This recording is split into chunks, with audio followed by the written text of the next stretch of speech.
Глава 8. Живые и мертвые.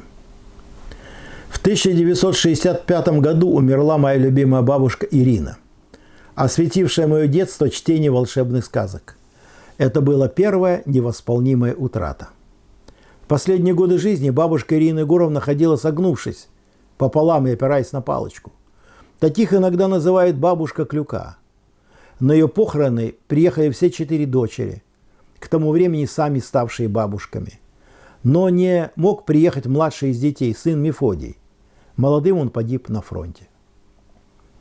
Гроб бабушки поставили в зале нашего дома, и меня поразило, какая она, оказывается, высокая.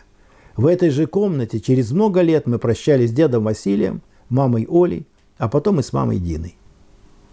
В тот день я не пошел вместе со всеми на кладбище. Это было выше моих сил. Я не мог смириться со смертью и был уверен, что сам буду жить вечно. А когда оркестр фальшиво выдохнул похоронный марш, то, спасаясь от траурных звуков, убежал на речку и спрятался под обрывом.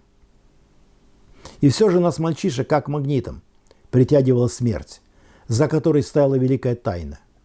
Однажды мы пошли в урочище Воробьевы горы, где были расстреляны и погребены более 2000 евреев из городокского гетто. На братской могиле мы не по-детски затихли. В школе нам рассказывали, что в начале оккупации фашисты методично и хладнокровно расстреливали евреев, а их детей живыми закапывали в землю. Нам стало нестерпимо жаль всех злодейски умученных и казненных гитлеровцами, и я стал читать стихи отца. На Воробьевы горы, как скотину, 2000 страстей, надежд, печалей, 2000 живых людских сердец. Хотелось пожаловаться кому-то, кто бы мог покарать злодеев-оккупантов, но жаловаться было некому.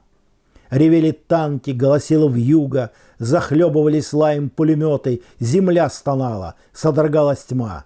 И после было 100 таких ночей. Тут я и вспомнил о своем двоюродном дедушке Мефодии, который в самом начале войны сгорел в танке Т-34 и как будто услышал его голос: «Пойди на могилу танкистов, они помогут». И мы с ребятами отправились на могилу танкистов, погибших во время освобождения городка. Мы спрашивали лежащих в земле воинов: «Почему вы не спасли невинных людей?» Но молчали танкисты.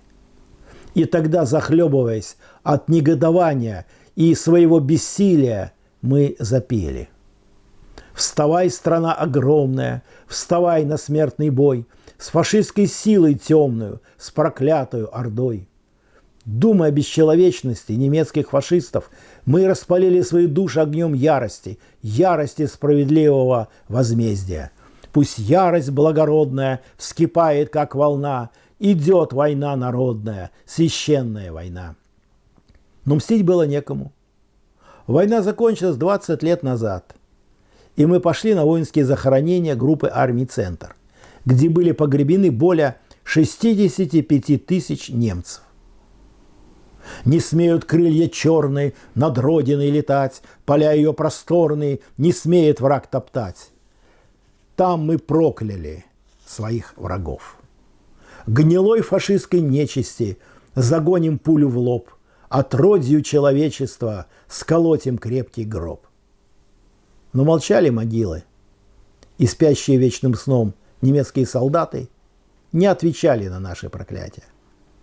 Ночью я долго не мог заснуть, а потом увидел, как по улицам городка нескончаемой колонной проходят мертвые гитлеровские полки.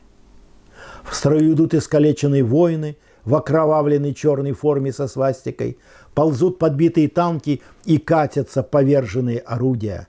У многих солдат нет рук, ног, а некоторые несут в руках свои оторванные головы. Они идут понурые и отрешенные.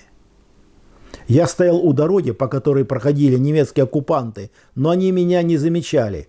Я смотрел на бесконечный строй полуистлевших мертвецов, и жалость к ним вскоре затушила костер ненависти. И когда пламя этого костра погасло, мертвецы вдруг увидели меня и приветливо закивали, пытаясь улыбаться израненными губами. В тот день во мне навсегда исчезла вражда к поверженным врагам. Ведь я понял, Простить не значит забыть. Об этом мне поведали живые и мертвые.